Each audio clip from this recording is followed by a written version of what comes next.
예, 맡기면 풀린다라는 제목으로 하나님 말씀 증거하도록 하겠습니다. 1절부터 8절까지가 이제 회개 내용이라 그랬죠. 왜 회개합니까? 거울이 주어졌기 때문에 그렇습니다. 지금 8장이 수문학 광장에서의 부흥이었습니다. 부흥이 일어나면은 회복이 일어나는데 네 가지 회복이 일어난다 그랬죠. 먼저 말씀의 회복, 두 번째는 예배의 회복, 세 번째는 눈물의 회복, 그다음에 네 번째는 기쁨의 회복. 이렇게 회복이 다 일어났습니다. 그러고 난 다음에 말씀에 대한 순종이 일어나서 초막절을 지키게 되었습니다. 초막절은 7월 15일부터 일주일이니까 22일까지. 초막절 끝나고 난 다음에 뭔가 이제 허전한 거예요. 더 뭐 하고 싶어요. 이틀 지나고 난 다음에 다시 모여서 이 회개 운동이 벌어진 것. 그게 이제 9장의 내용이라는 것입니다. 회개는 왜 합니까? 거울이 주어졌기 때문에 그렇습니다. 이렇게 거울이 주어지면 내가 보이잖아요. 보이면은 회개할 수밖에 없겠죠. 뭐 얼굴에 검댕이 같은 게 있습니다. 아니면 뭐 머리카락 같으면 이렇게 머리카락 기신 분들 막 이렇게 흥크러져 있습니다. 그러면은 모르면 다니겠지만 거울을 보고 난 다음에 그대로 다니지 못할 게 있겠죠. 그죠? 뭐 이렇게 단추 같은 거 풀어져 있거나 뭐 지퍼 같은 것이 올려가 있지 않거나 그거 그러고 다니는 실수하는 사람들이 있지 않습니까? 알고 그런 사람이 어디 있겠어요? 거울로 보면은 깜짝 놀라가지고 몸을 추스리겠죠. 마찬가지라는 것입니다. 회개하지 않는 이유는 뭐냐? 거울 앞에 서지 않기 때문에 그렇다는 거예요. 그렇지만 거울 앞에 서 있으면은 내가 보이기 때문에 회개가 터져 나온다는 것입니다. 그러므로 남 비판하거나 또 남 비난하는 사람은 왜 그러죠? 자기가 안 보이기 때문에 그런 거죠. 자기 눈에 있는 들보는 안 보이고 남의 눈에 있는 티가 보이는 이유. 자기가 안 보이니까 그러는 거죠. 남의 죄는 잘 보이잖아요. 그래서 남 비판하고 비난하는 사람들을 보면은 저 왜 저러나 인성이 저러나 그게 아니고 안 보여서 그래요. 근데 말씀이 들어오고 하나님이 이렇게 만나지게 되면은 자기가 보이기 시작하는 겁니다. 하나님은 거울이에요. 그래서 회개라는 게 뭡니까? 돌아간다는 뜻이잖아요. 여호와께 돌아가자. 이게 회개거든요. 여호와께 돌아가면 누가 보여요? 하나님이 보이잖아요. 하나님 앞에 서 있잖아요. 하나님이 보이면 그게 곧 내가 보이는 거예요. 거울이니까. 그래서 이건 교차적으로 사용할 수 있습니다. 나를 발견한다 이 얘기는 하나님을 본다는 얘기고요. 하나님을 본다 그러면 곧장 내가 보여요. 거울이기 때문에. 그래서 하나님 만남과 내가 보이는 것은 동의어라는 것입니다. 곧장 같이 가게 된다라는 것입니다. 그래서 하나님을 만나니까 거울이잖아요. 내가 보이기 시작한다는 거예요. 그래서 회개 운동이 벌어지게 되더라는 것입니다. 1절과 2절 읽겠습니다. 시작. 그달 29날에 이스라엘 자손이 다 모여 금식하며 굵은 베옷을 입고 티끌을 무릅쓰며 모든 이방 사람들과 절교하고 서서 자기의 죄와 조상들의 허물을 자복하고 금식했다. 베옷과 티끌 가운데 있다. 뭐 죄를 자복했다. 다 똑같은 얘기죠. 회개했다. 이스라엘의 회개하는 장면입니다. 사실은 부흥운동이라는 것은 회개운동하고 똑같습니다. 1907년에 평양 대부흥이 있다 그랬죠. 그때 이제 길손주 목사님은 아니었고 그때는 장로님이셨습니다. 근데 이렇게 집회를 했는데 특이점이 뭐냐면 평양 대부흥 그때 집회는 남자들만 모였습니다. 그때는 남녀 이렇게 유별하다 그래서 남자들만 2,000명이 모였대요. 우리 그런 것도 좀 하고 싶어요. 전 여자들 오지 말라고 그러고 남자들만 모여서 옛날에 그 프라미스 키퍼 무브먼트라 그래서 남성들 운동이 있었는데 남자들만 모여서 예배 드리는 거. 이때가 좀 그랬거든요. 남자들만 모여서 예배 드리는데 길선주 장로님이 제가 기억엔 그래요. 뭐 어떤 거 이렇게 받아가지고 내용이 그랬던 것 같아요. 뭐 친구가 죽으면서 자기 재산 아내가 글을 모르니까 이거 잘 물려줘라. 뭐 이렇게 전달해줘라. 친한 친구가 그랬는데 거기서 중간에 이렇게 횡령했다는 거죠. 조금 그죠? 이렇게 글을 모르는 친구 부인이니까. 이제 그거 회개하는 거예요. 사실 지금 들어보니까 무지 나쁜 놈 같이 보이지만 사실 배달 사고 이런 거 되게 많아요. 그죠? 이렇게 뭐 1,000만 원 주라 그랬더니 900만 원 주고 100만 원 이렇게 뜯어 먹고 뭐 이러는 거. 아마 길선주 장로님도 그랬던 게 있었던 것 같아요. 그거 부끄럽지 않아요? 존경받는 사람인데 그런 얘기를 하는 거 회개했습니다. 그랬더니 그 듣고 있던 뭐 하디 선교사부터 해서 선교사들이 또 회개하기 시작하는 거예요. 그 남자 선교사들이 나와가지고 내가 한국 와가지고 한국 사람들 너무 무시했다고 이 냄새 많이 나고 비계해 보이고 그래서 복음을 증거해서 영혼을 건져야 되겠지만 사실 내 마음에 교만이 있었다고 무시했던 거 용서해 달라고 그랬더니 그 안에 뭐 회개 운동이 막 벌어지면서요 그 안에 범인이 있다 그래서 찾아왔던 경찰이 있었거든요. 경찰도 회개를 했어요. 내가 더 죄인이라고 모르겠어요. 그 범인 만나가지고 같이 어디 갔는지 모르겠는데 하여튼 그런 얘기가 나와요. 그러니까 1907년에 평양 대부흥은 부흥운동이라기보다는 회개운동이에요. 똑같은 거예요. 회개운동이.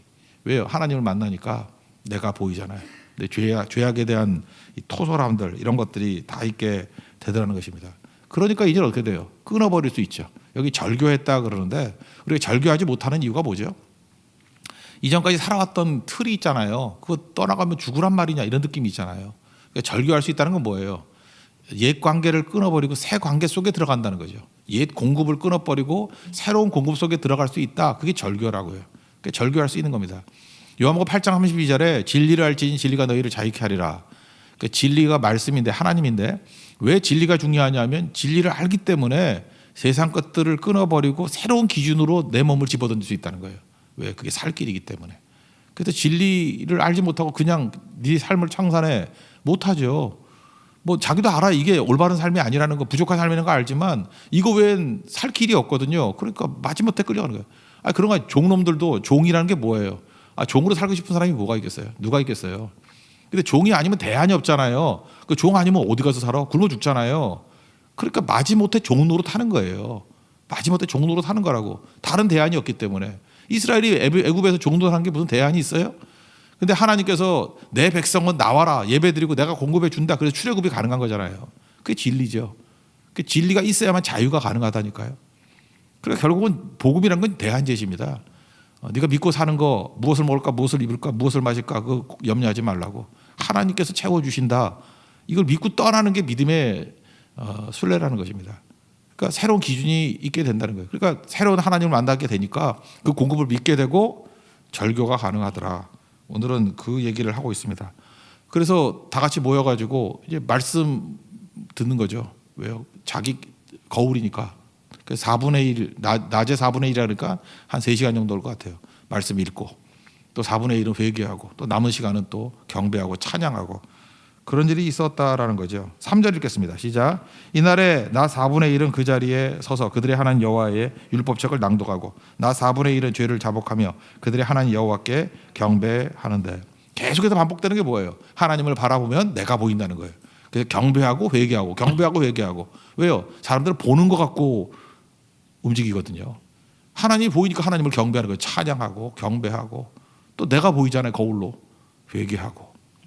그래서 사실은 동의어예요. 그래서 하나님을 만났는지 안 만났는지를 어떻게 알 수 있냐면 회개가 있느냐 없느냐. 회개가 막 터져나오고 그러면은 하나님을 만났기 때문에 그래요. 하나님 만나게 내가 보이는 거죠. 또 반대일 수도 있어요. 내가 보이는 거는 하나님을 만난 거예요.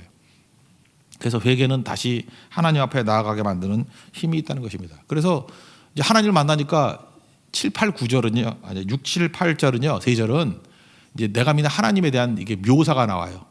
본고 묘사하는 거예요. 본고. 하나님은 크게 뭐 2가지예요. 창조하시는 분, 구원하시는 분. 성경이 창조와 구원이잖아요. 하나님이 제로 상태에서 창조하셨다. 또 하나 우리가 타락했잖아요. 구원하신다. 그래서 창조, 또 다른 말로 십자가죠. 구원의 방법이 십자가잖아요. 십자가 또 다른 말로 말씀이죠. 말씀이 또 뭐예요? 그 예수님이죠. 그래서 창조주 하나님, 구원주 하나님. 이 2가지예요. 그러면 이걸 하나 살을 더 붙인다 그러면 그러니까 성경은 창조 아니면 구원이에요. 딱 2가지예요. 뭐 굳이 말하면 구약은 창조고 신약은 구원이다. 뭐 그렇게 얘기할 수 있지만 구약에는 뭐 구원이 없나 다 섞여 있는 거죠. 그죠? 창조와 구원. 창조를 조금 더 살을 붙인다 그러면 창조하시고 보존하시는 분. 이걸 섭리로 주관하시는 분. 뭐 이렇게 말하기도 해요. 창조하시고 이거 이끌어 가시는 분. 유지하게 만드시는 주권자 되시는 하나님. 창조와 보존. 또 하나는 구원에 있어서 제일 중요한 게 뭐예요? 어떻게 구원하셨어요? 약속 주시고. 아브라함 구원 보세요. 약속 주시고 성취하시는 거. 그래서 구원은 약속과 성취예요. 그러니까 여러분들 크게 성경을 봐야 돼요. 어떤 부분을 보든지 창조를 봐야 되고요. 구원을 봐야 돼요. 하나님은 창조하시는 분이다. 구원하시는 분이다. 창조하시고 보존하신다. 구원은 약속하시고 성취하신다. 그 하나님을 발견한 거예요. 그래서 약속과 성취의 첫 번째 그걸 믿음이라 그러는데 그 믿음의 첫 번째가 아브라함이죠. 그래서 창조주 하나님을 찬미하고 아브라함의 약속과 언약과 성취를 말하고 있어요. 이건 핵심이니까 한번 읽어봅시다. 6절부터 8절까지만 시작. 오직 주는 여호와시라. 하늘과 하늘의 하늘과 이럴 성실과 땅과 땅 위의 만물과 바다와 그 가운데 모든 것을 지으시고 다 보존하시오니 모든 천군이 주께 경배하나이다. 주는 하나님 여호와시라. 옛적에 아브라함을 택하시고 갈대아 을에서 인도하여 내시고 아브라함이라는 이름을 주시고 그의 마음이 주 앞에서 충성됨을 보시고 그와 더불어 언약을 세우사 가나안 족속과 헷 족속과 아모리 족속과 브리지 족속과 여부스 족속과 기르가스 족속과의 땅을 그의 씨에게 주리라 하시더니 그 말씀대로 이루셨사오매 주는 의로우심이로소이다. 그러니까 이게 핵심이죠. 그러니까 하나님을 정확히 본 거죠. 어떤 하나님? 창조주 하나님. 어떤 하나님? 구원자 하나님. 구원의 내용이 뭐예요? 약속과 성취. 그러니까 이런 고백이 그냥 외워서 나온 게 아니에요. 하나님을 깊이 알게 되니까 아는 만큼 믿는 거니까 이 고백이 나오는 거예요. 정확한 고백. 그래서 사실은 핵심이 1절부터 8절까지 내용입니다. 그리고 이제 숙고하는 거예요. 이렇게 되새김질한다 그러죠. 자기 역사를 통해서 하나님께서 창조하시고, 창조는 뭐예요? 없는 것을 있는 같이 부르시는 전능하신 하나님을 말하는 거예요. 그리고 어떻게 이스라엘 백성들을 구원해내셨나? 그죠? 구원해내셨나? 그거를 모세오경을 통해서, 그러니까 또 가나안에 들어갔을 땐 여호수아와 사사기를 통해서 이걸 저버린 얘기들, 그리고 자기들도 이걸 저버렸기 때문에 바벨론의 포로로 끌려간 거죠. 이게 또 제2의 광야죠. 그리고 돌아온 게 제2의 출애굽이고, 그 과정을 통해서 결국 하나님이 우리를 어떻게 구원해 주셨는지, 출애굽의 구원과 지금의 구원을 비교하면서 우리도 다시 돌아가서 구원받기를 원합니다. 그게 기도예요. 그게 오늘 내용이라고요. 그래서 뭐 내용이 뭐 성경 전체를 얘기하고 있는 거예요. 구약 성경 전체를. 그걸 요약하면 이런 겁니다. 크게 보면은 이제 크게 한번 설명해 드릴게요. 첫째는 이제 광야를 주신 이유예요. 광야. 먼저 출애굽 모세오경은 광야를 통과했잖아요. 광야는 왜 주신 거냐면 삶을 단순화시키기 위해서. 삶을 단순화시키는데, 단순화는 뭐예요? 다 버린다가 아니라 중요한 핵심 붙들고 나머지 다 버린다죠. 핵심이 뭐예요? 말씀이라는 거예요. 말씀. 광야에서는 말씀이 구원의 내용이니까 말씀 붙들라고 광야를 보내셨다. 그래서 광야라는 그 히브리 단어 맨날 얘기하잖아요. MDBR. 그죠? 미드바르. MDBR. 미드바르. 광야. 거기서 유추되는 게 뭐예요? 다바르. DBR. 말씀이라고. 그래서 이스라엘 백성들은 이게 광야라는 말을 듣는 순간에 느낌이 뭐가 와요? 말씀 듣는 곳, 이런 뜻이 온다고요. 그래서 광야는 말씀이 들리는 곳이다. 이게 제일 잘 요약한 게 신명기 8장 2절 3절이죠. 내가 너희에게 광야의 길을 걷게 하신 이유가 뭔지 아느냐?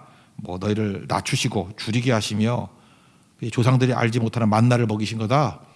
그러면서 뭐라고 그래요? 사람이 떡으로만 사는 것이 아니요 하나님의 입에서 나오는 모든 말씀으로 사는 것이다. 예수님도 여러 번 강조했잖아요. 그러니까 우리에게 인생 가운데 이렇게 광야, 이게 뭐 고난이라고 생각할 수도 있고 훈련이라고 생각할 수 있어요. 광야길로 인도하는 이유가 뭐냐 하면 말씀 하나 붙들라고.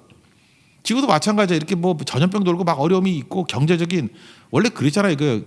그 전염병 이후에는 기근이 온다고. 뭐 당연하죠. 얘는 농사 못 졌잖아요. 제가 뭐 누누이 말씀드리면 지금 그런 일이 벌어지잖아요. 이제 아무것도 활동 못 하니까 이제 경제 위기 오잖아요. 그죠? 지금 이게 통화량을 늘려야 이게 경제가 도는 거 아니에요? 어쨌든 뭐가 됐든 간에 통화량 늘리는 제일 쉬운 방법이 뭡니까?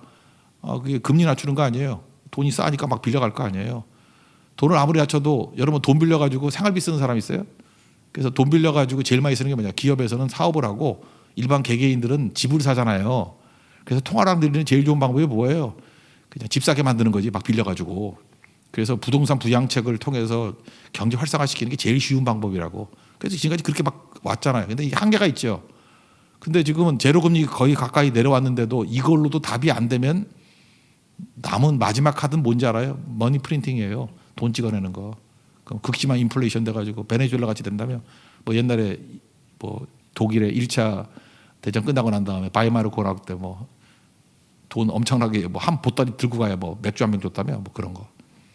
극심한 인플레이션. 지금 우리나라 이번에 제로 금리니까 이제 마지막 쓸 카드는 딱 하나밖에 없어요. 이제 머니 프린팅. 이제 돈 찍어낸다 그러면 이제 나라 끝장나는지 아세요? 이 큰 공황이 오는 거라고. 이제 카드가 없어요. 이제 쓸 카드가. 그죠? 이런 상황이 왔을 때 어려움이 왔을 때 이제 뭐 하자는 거예요, 이게? 여러 가지 복잡하잖아요. 복잡할 때 우선순위 말씀 붙들라는 거예요. 광야의 목적은 딱 하나예요. 말씀 붙들면 살고 말씀 저버리면 죽는다. 광야는 그거예요. 죽는 장소예요. 원래 광야 죽는 장소잖아요. 말씀 하나 붙들면 그 다음부터 무슨 일이 벌어집니까? 뭐 인도하시고 보호하시고 만나러 먹이시고 뭐 그 다음에 뭐 설명 뭐 있죠 또 뭐 옷이 헤어지지 않고 발이 부르트지 않고 또 모인다. 뭐 나중에 승리도 주시고 이건 뭐 외울 것도 없어요. 그냥 말씀 하나 붙들면 나머지 저절로 와. 그의 나라와 그의 의를 구하라. 그러면 이 모든 것을 너에게 더하시리라. 또 모를 거니까 한번 읽어보시다. 19절부터 22절까지가 그 요약입니다. 19절부터 22절 시작. 주께서는 주의 긍휼로 그들을 광야에 버리지 아니하시고 낮에는 구름 기둥이 그들에게서 떠나지 아니하고 길을 인도하며 밤에는 불 기둥이 그들의 갈 길을 비추게 하셨사오며 또 주의 선한 영을 주사 그들을 가르치시며 주의 만나가 그들의 입에서 끊어지지 않게 하시고 그들의 목마름을 인하여 그들에게 물을 주어 40년 동안 들에서 기르시되 부족함이 없게 하심으로 그곳이 헤어지지 아니하였고 발이 부르트지 아니하였사오며 또 나라들과 족속들을 그들에게 각각 나누어 주심에 그들이 시온의 땅 곧 헤스본 왕의 땅과 바산 옥의 땅을 차지하였나이다. 이거는 뭐 이렇게 기술하는 거니까 이런 거 한번 읽고 지나가면 되는 거고 핵심은 뭐예요? 광야에서 말씀 붙들면 가장 어려운 광야, 뭐 전염병이 들고 경제 위기가 오고 할 때 딱 붙드는 게 광야거든요. 말씀 붙들면 모든 공급과 모든 인도와 보호하심이 허락된다. 그래서 지금 이 역사를 통해서 깨달은 게 뭐냐면 말씀, 그다음에 순종, 그러면 은혜의 공급이 있다. 이제 그 얘기를 하는 거예요. 말씀, 순종, 은혜의 공급. 그다음에 이제 이게 깨지는 얘기가 나오잖아요. 언제죠? 가나안 땅에 들어갔을 때 타협해가지고 그러니까 축복의 저주죠. 받은 거 다 불순종해 버렸잖아요. 사사기 때는 뭐 말할 것도 없죠. 다 깨져가지고 박살나는 시대. 그래서 결국은 바벨론의 포로로 끌려갈 정도로 깨지게 되었다. 여기서는 아까도 얘기했잖아요. 말씀, 순종, 이제 은혜의 공급. 그런데 이 순종에 해당되는 거에 교만이 들어가요. 그러니까 불순종하는 거죠.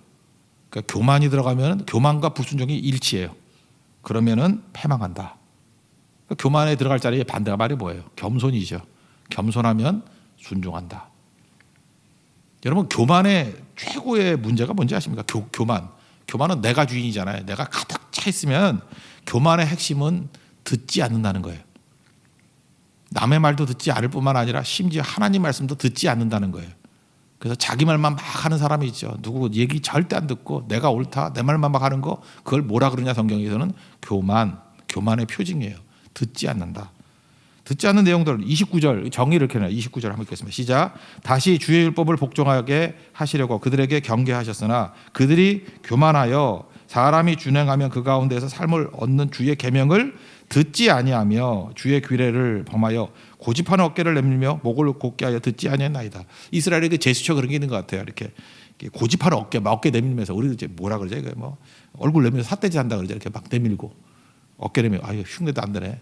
이렇게 어깨 막 내밀고 목을 바짝 서여가지고 이렇게 자라목같이 내밀면서 막 덤비는 거 있죠. 막 죽여 막 이러는 거 그죠? 그런 이게 문화권마다 틀리는데 이스라엘 백성들 교만한 포즈예요. 이게 교만이에요. 우리 한국에서는 거들먹거린다 그러죠. 이렇게 팔 이렇게 하고 다리 떨면 게 교만 아닌가? 우리 문화권 그런 거 아니에요? 그럼 막 옛날 맞았는데 이 교만한 놈 하고 그죠? 학교 다닐 때 겸손이라 그러면 우리 뭐 고개 숙이고 어디서 고개를 들어 그러잖아요. 눈 깔아 뭐 이러잖아요, 그죠? 뭐 이런 거. 문화권마다 겸손의 포즈도 있고 교만의 포즈도 있다고. 근데 이스라엘 백성들은 어깨를 내밀고 목을 고추 세우는 거예요. 목이 고든 백성 그렇게 표현하잖아요. 이스라엘 백성들이 교만한 포즈라고. 교만은 뭐예요? 이런 포즈를 하면서 핵심은 안 듣는 거예요. 안 듣는 거. 그러니까 불순종이죠. 안 듣는 거. 그래서 말씀이 있는데 안 들어요. 말씀이 있는데 안 들어요. 그 패망. 이게 이제 도식이에요. 이거 계속 설명하고 있는 거예요. 사사기 반복이니까. 그러니까 반대로 우리 뭘 해야 되죠? 말씀이 있으면은 겸손해야 돼요. 겸손은 뭐죠? 듣지요. 듣는 것. 그 순종이 제사보다 낫고 듣는 것이 수양의 기름보다 낫다 하잖아요. 그래서 순종과 동의어가 뭐예요? 듣는 것. 그게 겸손이야, 겸손. 겸손하면 된다는 것입니다. 그러니까 안 들으려고 그러니까 어떻게 하죠? 말씀 증거하는 사람도 무시하고 교회 무시하고 막 죽이려고 그러고.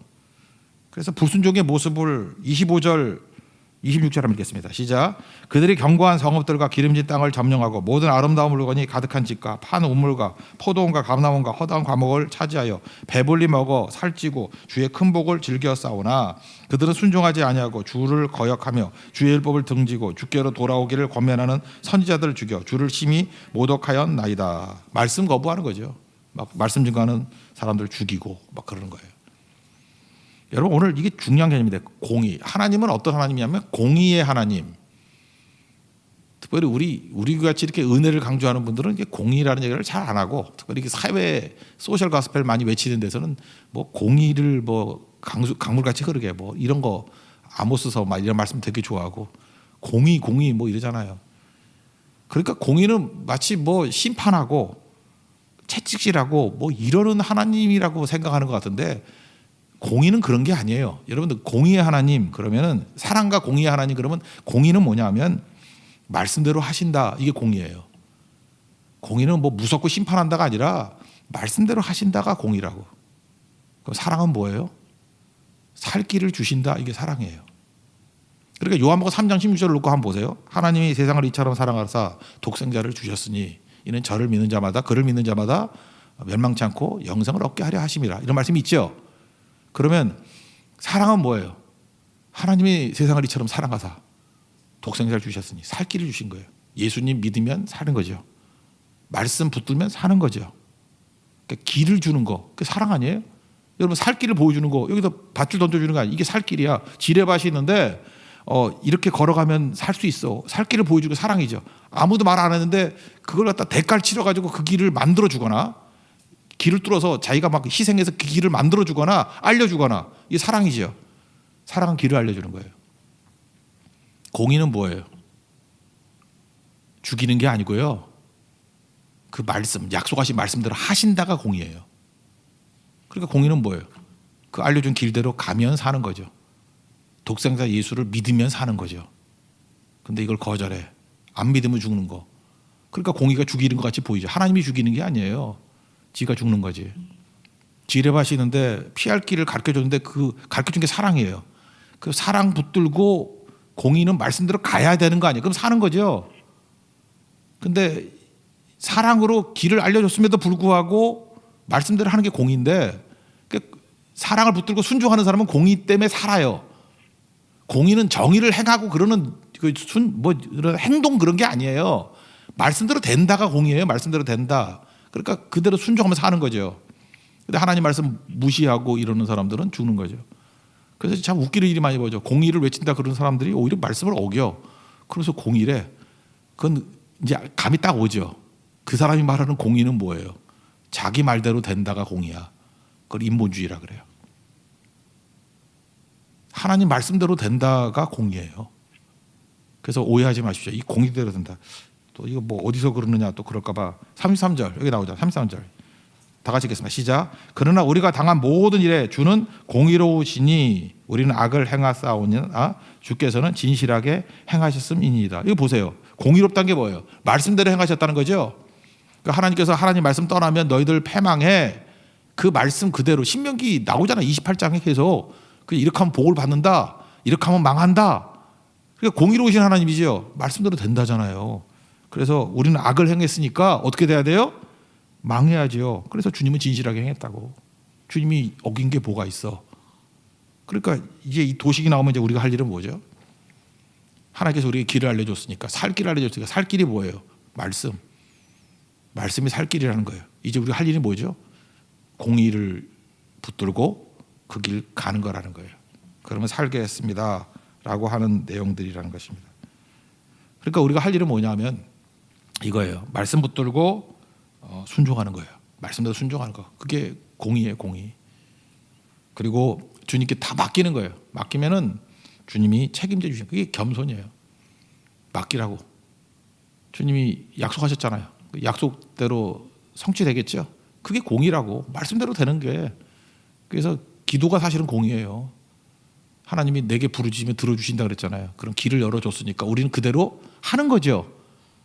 그럼 살잖아요. 그래서 공의라고. 시편 55편 22절 내 짐을 여호와께 맡기라.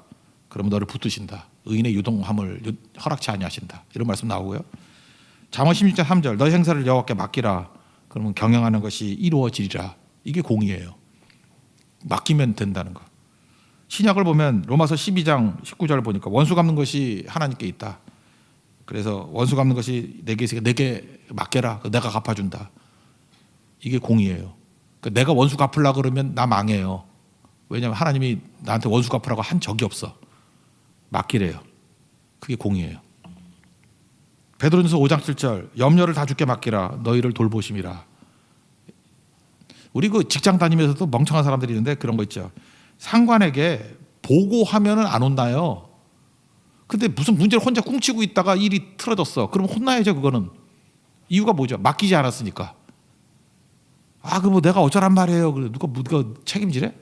보고를 해야지 네 책임에서 넘어가는 거죠. 그러니까 우리 문제를 하나님께 아뢰면 기도하면 이제 하나님 책임이에요.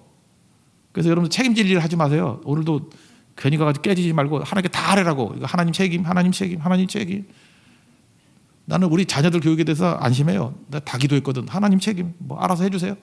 다 맡기는 거예요. 그죠? 그래서 책임에서 면제되는 거라고. 맡기면 주님께서 이루어 주신다는 거예요. 뭐가 어려워요, 그죠? 말씀, 공의의 하나님이라니까. 사랑은 길 열어 주신 거고, 공의 하나님은 말씀대로 되는 하나님이에요. 그러니까 사랑과 공의의 하나님이라고. 그러니까 말씀, 그 다음에 겸손해지면 순종하는 거죠. 그러면 하나님의 공급과 축복이 있다. 이게 뭐 어려워요? 그러니까 약속 붙들고 약속 주시는 하나님 붙들고 순종하는 거, 그게 공의라고. 그래서 이렇게 하겠습니다라고 하는 것들을 이제 10장에서는 명단도 적어요. 사인한다고. 그 10장에 이 약속에 동참한 사람들 이야기가 쭉 나와요. 그게 회복이 되겠죠. 우리 안에도 이런 회복이 있기를 원합니다. 자리에서 일어나겠습니다. 여호와께 돌아가자 찬양하겠습니다.